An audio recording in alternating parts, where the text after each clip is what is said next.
Olá, meus queridos. Como vão vocês? Tudo bem? Espero que sim. Espero que todos estejam gozando da mais perfeita saúde e também saúde espiritual, né? O que talvez seja o mais importante. Ok? Expectativa grande. Hoje é sexta-feira e na próxima terça-feira, nós embarcamos para o Brasil. Ansioso por estar aí com vocês e dar aquele abraço em queridos, tantos que temos aí no Brasil. Estou assustado porque minha agenda está sendo lotada rapidamente com além de várias visitas e tomar café, almoço, jantar, temos compromissos com pelo menos duas igrejas fora de Atibaia, uma provavelmente no Nordeste, e também temos outra na Baixada Santista, e tá lotado, mas é bom demais. Tenho saudade daquele tempo de tanta movimentação. Os irmãos sabem, né, que eu não ficava parado, não. Parado para mim é muito difícil. Aqui tenho feito algumas coisas que têm me ajudado bastante, mas a expectativa grande. Eu quero começar essa live dizendo aos irmãos que eu e Cida, estamos muito agradecidos a Deus. Vocês sabem que a Cida teve um câncer e depois de um tempo ela precisava fazer uma colonoscopia. E o nosso plano médico, aqui nos Estados Unidos, autorizou a colonoscopia semana passada. Não, essa semana. E ela fez a colonoscopia, resultado 100%. Joia, perfeito, não tem mais problema nenhum, não apareceu absolutamente nada. E vocês sabem que a gente estava sempre na expectativa. Que pessoa que é acometida dessa enfermidade precisa sempre ter um acompanhamento para ver se o problema não voltou. E não voltou. Está tudo bonitinho, bonitinho, bonitinho. Vamos viajar para o Brasil tranquilamente. Por isso, estamos felizes e estaremos com vocês aí no dia 4. Chegaremos aí pela manhã e vamos cumprir uma agenda bastante lotada. Ok, tanta gente bonita aí chegando. Olha aqui, que bom ver você, Roberto Boris Bogucci.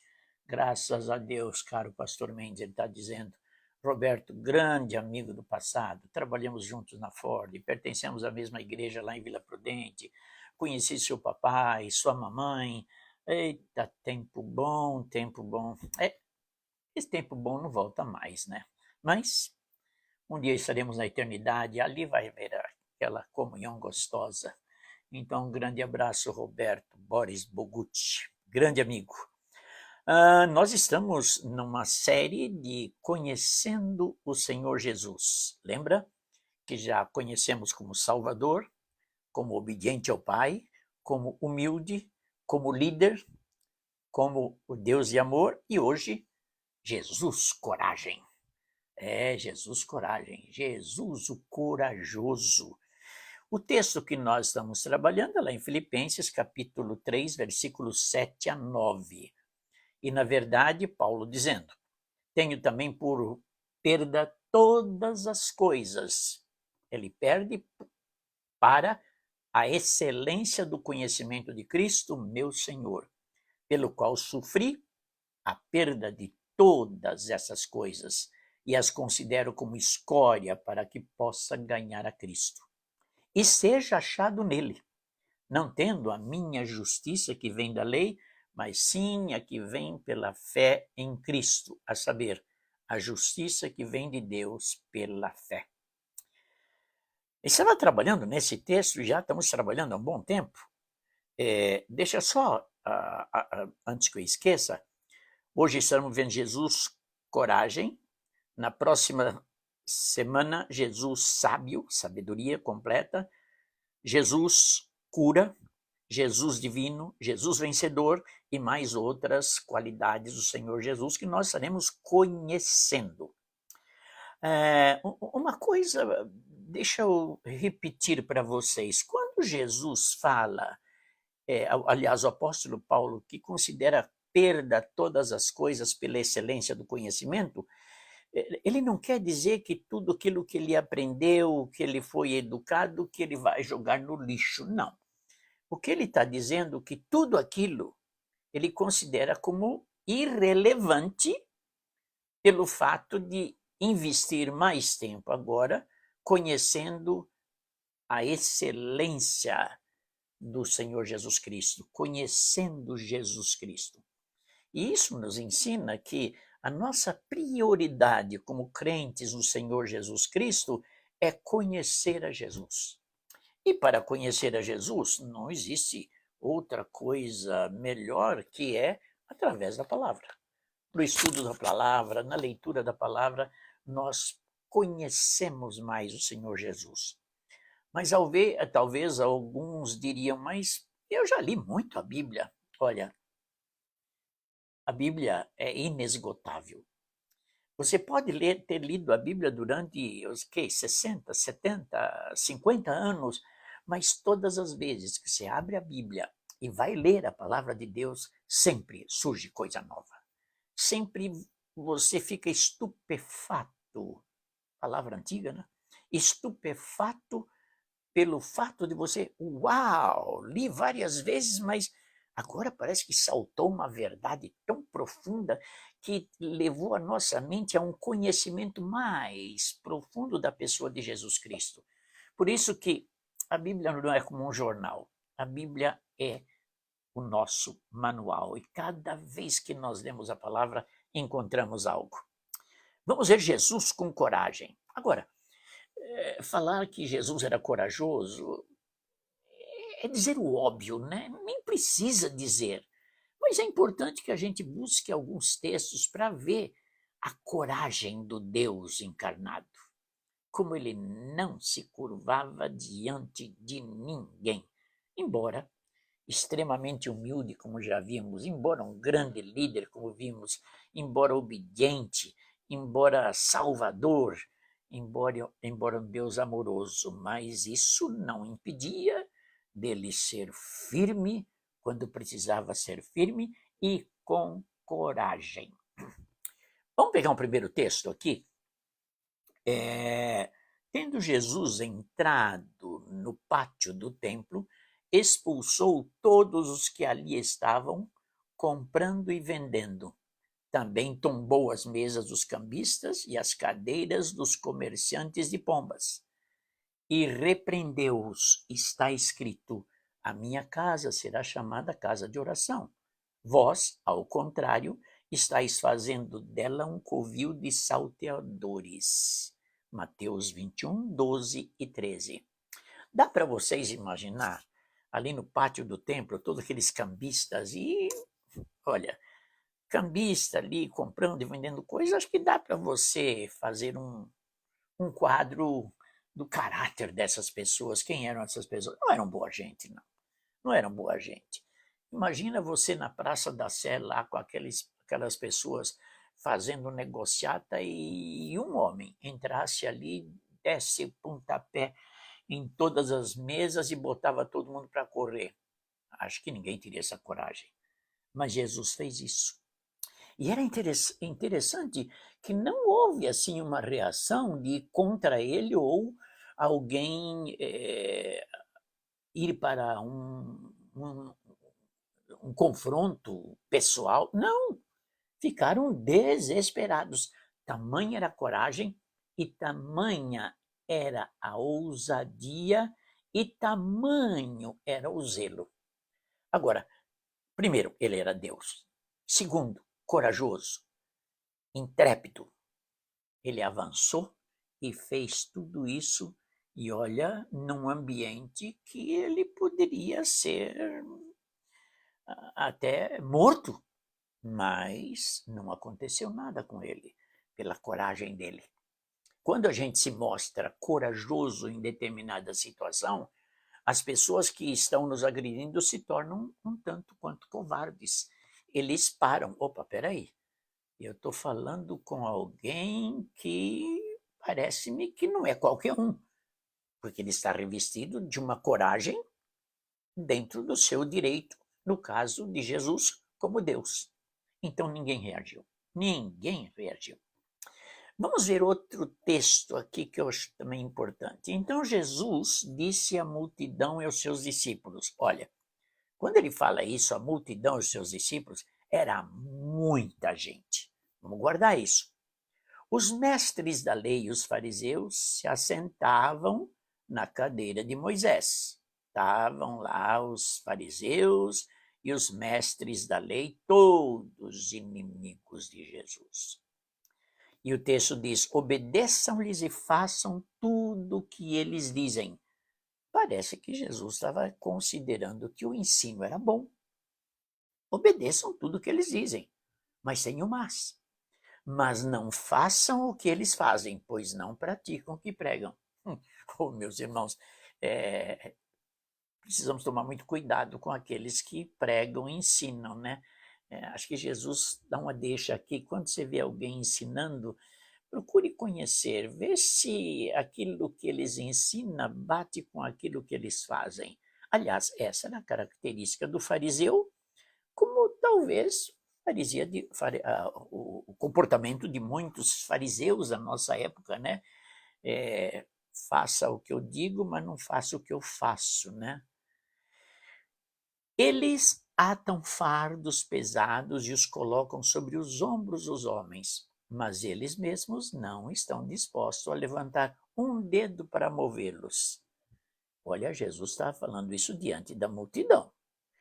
Tudo o que eles fazem é para serem vistos pelos homens. Eles fazem os seus filactérios bem largos e as franjas de suas vestes bem longas. Gostam do lugar de honra nos banquetes e dos assentos mais importantes das sinagogas. Você parou para pensar? Ele estava falando às multidões e aos seus discípulos.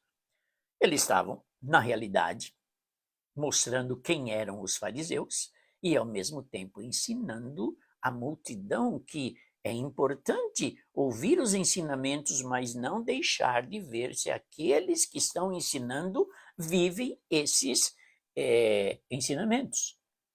Aqui talvez fica aqui até uma boa observação para você, para todos nós, né? Às vezes encontramos líderes que inflamados no seu discurso, aí você olha, mas será que ele vive isso que ele prega? Claro que nós temos as nossas fraquezas, mas, meus irmãos, o apóstolo Paulo fala para Tito e também para Timóteo, vocês precisam ser modelo dos fiéis. Paulo estava ensinando como eles deveriam pregar e como eles deveriam viver. E Jesus, com toda a autoridade, com muita coragem, diante da multidão, ele faz essas acusações verdadeiras. Daqui eu tiro uma frase que é muito bom para a gente pensar. Antes de fazer, é preciso ser. Não tem como você fazer sem ser. É você sendo o que você faz. Como isso é importante, né? É o exemplo. Você sendo exemplo em primeiro lugar, né? Eu lembro daquela história do meu filhinho com o meu sogro. Já contei, mas cabe dentro aqui dessas palavras do Senhor Jesus. Ele viu o meu sogro fumando, ele fumava, mas a gente dizia, não fume diante das crianças, e ele evitava. Mas ele estava fazendo um reparo no telhado da casa e acho que era o Fábio, com acho que 4 aninhos, 5 aninhos, de longe viu que o vovô acendeu o cigarro. Aí ele se aproximou da casa e disse, vovô! Aí o vovô olhou para ele, todo cuidadoso, a gente pode pôr fogo na boca, vô? Não, não faça isso. Mas você fez, eu vi. Não adianta querer ser sem fazer. Eu vi, você pôs fogo na boca. E o vô ficou com aquela cara de tacho, né? Outro texto mais importante também está lá em Marcos capítulo 5, a partir do versículo 23. Olha a coragem do Senhor Jesus.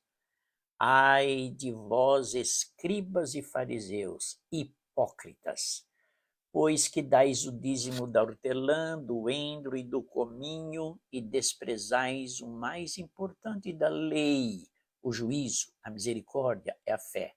Deveis, porém, fazer essas coisas, não omitir aquelas. Condutores de cegos, coais um mosquito e engolis um camelo. Meus irmãos, não é fácil, não. Provocou a ira do pessoal. Ai de vós, escribas e fariseus hipócritas, pois que limpais o exterior do copo e do prato, mas o interior está cheio de rapina e de iniquidade. Meus queridos irmãos, que cacetada, não? Fariseus cegos. Limpa primeiro o interior do copo. Já lemos 27. Aí de vós, escribas e fariseus hipócritas. Olha quantas vezes ele repete hipócritas. Pois que sois semelhantes aos sepulcros caiados. Uau! Que por fora realmente parecem formosos, mas interiormente estão cheios de ossos, de mortos e de toda imundícia. Deixa eu abrir um parênteses aqui. Acho que eu já falei para vocês. Como pastor, várias vezes eu fui convidado para exumar corpos, porque a família não tinha coragem. Pastor, me acompanha lá, porque vai ser muito difícil para mim. E uma das situações, eu acompanhei a família na exumação, aliás, na remoção de um caixão que foi enterrado não fazia um mês. Ele precisava ser removido para outro lugar ali no próprio túmulo, que era várias gavetas, por algum motivo tinha que ser removido. E eu fui. E meus irmãos, nós tomamos todas as precauções possíveis, porque não sabíamos o que iríamos ver, embora o caixão não foi aberto. Mas quando foi aberto aquele túmulo, meus irmãos, eu vi umas baratas desse tamanho, umas não, acho que dezenas, centenas de baratas ali, talvez estava atrás do caixão, ou já tinha entrado no caixão, não sei. Que imundícia! É isso que o apóstolo, e é isso que Jesus estava dizendo aos fariseus. Vocês são como sepulcros. Lá dentro, vocês são imundos. E por fora, estão bonitinho pintados de branco, né? Versículo 28, assim também vós extraordinariamente pereceis junto aos homens, mas interiormente estáis cheios de hipocrisia e iniquidade. Meus irmãos, precisa muita coragem para falar isso, não? Estando ele ainda falando, chegaram alguns dos principais da sinagoga, a quem disseram, a tua filha está morta, por que enfadas o mestre? Era uma mulher que estava clamando por um milagre. E aquela mulher estava com medo, porque ela sabia da perseguição que os fariseus, que os hipócritas faziam contra Jesus. Mas Jesus fala o seguinte para ela, e Jesus, tendo ouvido essas palavras, disse ao principal da sinagoga, não temas, crê somente, nada de medo, é para crer. Então, se vocês estão apavorados com alguma coisa, por favor, não temas, crê somente. Imaginem, meus irmãos, Jesus no meio de toda essa gente aí mostrando essa autoridade corajosa. Por isso que ele é o nosso mestre. Agora, essa coragem é contagiante. Essa coragem passa para nós, né? Eu até, no meu grupo pequeno, aqui na nossa igreja aqui nos Estados Unidos, eu perguntei até para ele, escuta, vocês têm medo de enfrentar a morte por Jesus? Todos eles disseram não. Não tem medo. Sim, vocês falam agora. E na hora do vamos ver? Como é que vai ficar a sua coragem? E eu pergunto, e a sua? E a minha? Vamos supor que nós somos colocados diante de alguém com uma espada ou com uma espada e diz, negue a Jesus senão você morre. Aí você está vendo a espada, você está vendo aqueles homens ruins diante de você, o que você vai fazer? Talvez você diga, pastor, eu não sei se eu teria coragem suficiente para dizer, não, eu não vou negar Jesus. Mas deixa eu contar uma história para vocês. Veja o apóstolo Paulo. Lá em 2 Timóteo 1,7 ele diz, pois Deus não nos deu um espírito de covardia, mas de poder, de amor e de equilíbrio. Essa coragem, essa ousadia do Senhor Jesus, a partir do momento da nossa conversão, ela passou a ser nossa. Porque uma das definições da igreja, a igreja é o corpo de Cristo e a igreja somos nós. E por 200 vezes no Novo Testamento, o apóstolo Paulo e acho que Pedro também diz, Cristo em vós. Significa que nós estamos em Cristo. E o apóstolo Paulo também diz em 1 Coríntios 16:13, estejam vigilantes, mantenham-se firmes na fé, sejam homens de coragem, sejam fortes. Essa coragem do Senhor Jesus Cristo contagiou o apóstolo Paulo. Por quê? Porque era alguém que conhecia de perto a pessoa de Cristo. E Pedro? Lá em Atos 4, observando a coragem de Pedro e de João e tendo notado que eram homens simples e iletrados, ficaram perplexos e reconheceram que eles haviam convivido com Jesus, havia convivido com um homem de coragem. Além disso, como podiam constatar diante dos seus olhos a presença daquele homem em pé que fora curado e nada podiam alegar contra eles? Perceberam? A coragem do Senhor Jesus passou para os seus discípulos, os seus apóstolos.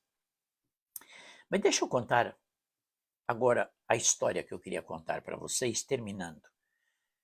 Se você estiver diante de alguém com uma arma para te matar, uma espada para te degolar, você negaria o Senhor Jesus? Aí talvez você diga, e eu também digo, né? Não sei, vai depender do momento. Deixa eu pegar um exemplo do momento de Estevão. Eu não vou ler o texto agora, mas Estevão, ele foi apedrejado. Por quê? Porque era um seguidor do Senhor Jesus Cristo. Ele foi apedrejado. Mas se você ler o texto lá em Atos capítulo 6, no final, quase chegando no 7, você vai perceber que Estevão, enquanto aqueles homens estavam tacando pedra, atirando pedras contra eles, ele via a glória de Deus. Ele tinha uma visão tão bonita, mas tão bonita, primeiro que o encorajava. Segundo, eu tenho para mim, inclusive eu quero perguntar isso para Estevão quando chegar lá no céu, que ele não sentia nenhuma pedrada. Porque a cena, a visão que ele tinha, praticamente o anestesiou de possíveis dores no corpo, porque ele via a glória de Deus. Essa é a primeira coisa. Segunda coisa, veja que aqueles homens que estavam querendo matá-lo rangiam os seus dentes porque via a face de Estevão com uma tranquilidade como nunca visto alguém que estava sendo morto. E eles rangiam os dentes. Sabe por que rangiam os dentes desesperados? Sabe por quê? Porque nós não estamos atingindo o nosso intento. Nós queríamos ver ele apavorado, gritando. Não, mas ele ainda pediu perdão para os nossos pecados, de nós estarmos atirando contra ele. Por isso, meus irmãos, se um dia nós estivermos diante de uma situação dessa, estivermos em plena comunhão com Deus, eu duvido que a gente vai sentir alguma coisa. Tamanha é a glória que veremos. Senhor, estou chegando. Isso também mostra a história. Diz que aqueles homens crentes, fiéis e mulheres que morreram lá no Coliseu de Roma era um espetáculo para Nero. Quando eles andavam ali, acho que no filme Quo Vadis, que a gente vê essa cena, ele pega pelos cabelos a cabeça daqueles mártires e olha, e tinha quase que um sorriso E aquele homem ficava irado, não consegui meu intento. Jamais vai conseguir, porque aqueles homens viam a glória de Deus. Por isso, um grande incentivo para você. Talvez nós nem vamos passar por isso, embora o mundo está caminhando para isso, mas quando chegar o momento, aquela espada, aquela arma de fogo, não vai ser absolutamente nada. Tamanha será a glória que você vai ver esperando você. Amém, meus irmãos? Que bênção, que bênção. O nosso Jesus, o nosso Salvador, é corajoso e a coragem não ficou só para ele, não. Ele transmitiu a nós. Nós a temos e podemos enfrentar qualquer batalha junto com ele, porque ele está em nós. Que Deus nos abençoe. Jesus, o grande e corajoso. E na próxima semana, Jesus o sábio, cheio de sabedoria. E olha quanta coisa estamos aprendendo. Depois de sábio, vamos ver aquele que cura, que é divino, vencedor, e tenha uma lista maior ainda. Queridos, um grande abraço a todos vocês, que Deus os abençoe. Muitos de vocês que estão aí, estou vendo a Ariela, querida Ariela, grande professora da universidade lá em Araraquara, um amor de menina, fiel a Deus, um grande abraço. Estou vendo o Carlos Mendes também, um grande abraço, Carlos. Deixa eu ver quem mais tenho aqui. A Angélica, um grande abraço, Angélica, vou estar aí na sua casa. Vamos tomar café aí com você, tá? Adonias Ribeiro, Braulio, um grande abraço, Braulio. Braulio é um pastorzão amigo. Werner, um grande abraço, Werner. Deixa eu ver, Cleusa Romeira, um grande abraço. Deixa eu ver quem mais temos aqui. Roberto Boris, já falei dele. Lenice, um grande abraço, também o Lau, tá? Miguel, um grande abraço, também a sua querida esposa. Cristiane Talizinho, oi, Cristiane, que alegria ver você aqui na nossa live e que Deus abençoe muito a sua vida, tá? Rocaciano Beck, você é aquele que eu não conheço bem, no mínimo vou querer tomar um café na sua casa, tá, Rocaciano? Cristiane novamente, Roberto novamente, Jairo, um grande abraço, Jairo, com a vida linda de conversão. Licinha Silva, um grande abraço. Eduardo Mendes, meu filhão, um abraço. Solange Lemos, um grande abraço. Quanta gente hoje aqui. Ok, Maria Helena, juntamente com os irmãos Antônio e Madelina. Ai, gente boa. Queridos, é muita gente, mas depois da live eu vou olhar com calma e vou ver direitinho aqueles que estão conosco. Um grande abraço a todos vocês. Louvado seja Deus, porque o exame da SIDA não deu nada e vamos viajar, ficando 1 mês e meio tranquilo aí no Brasil, visitando vocês e com saudade muito grande dos 2 netos que estão conosco todos os dias. Sebastião, com 5 anos de idade, e o Nicolas, que nós chamamos de Nico, com 3 anos de idade. O Sebastião tem 5 anos de idade. E 2 dias sem eles, estão na casa do outros avós, e hoje nós já vamos pegá-los na escola e eles vão ficar conosco até a nossa viagem para o Brasil. Um grande abraço e que Deus os abençoe e que a graça dele seja abundante sobre as nossas vidas. Tchau, minha gente.